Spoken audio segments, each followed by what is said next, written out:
Sesuai Perda nomor 4 tahun 2005 tentang larangan kegiatan selama Ramadan, ada beberapa kegiatan warga Banjarmasin yang dilarang dalam rangka menghormati ibadah puasa.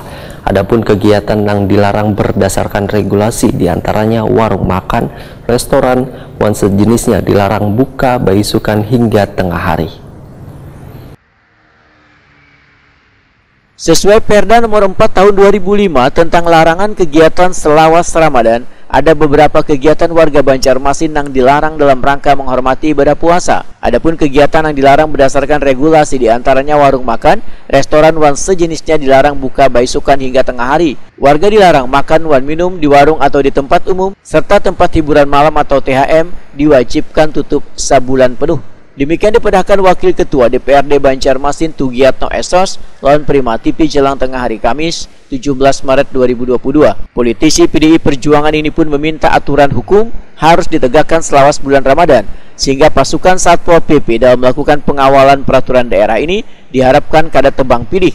Maka bila didapati ada pengelola rumah makan, wan restoran maupun tempat hiburan malam yang kedapatan melanggar Perda, harus ditindak sesuai dengan aturan yang berlaku.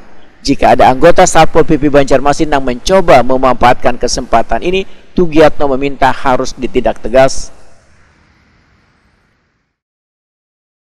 Jangan sampai nanti ada laporan ke kami, ada warung-warung sakaduk bahasa kita kan, ada yang buka dengan enaknya, pintunya dibuka 1-2 tapi orang bisa keluar masuk.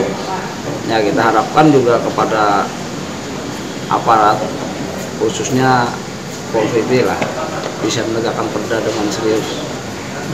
Nah Pak, ini kan kadang kalau Satpol PP kan lebih ke sakaduk saja nih Pak, saat mungkin saat bulan Ramadan, padahal di Perda itu pun ada saat malam kan juga kan, seperti kayak biliar, karaoke juga. Nah, mungkin apakah itu harus lebih di ya menurut saya harus karena itu kan bulan Ramadan kan bulan yang suci lah.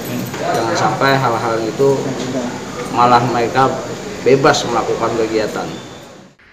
Tugiatno menghimbau warga Banjarmasin agar menaati Perda dan tetap menjaga toleransi beragama supaya pelaksanaan dalam menjalankan ibadah di bulan suci ini bisa berjalan dengan baik.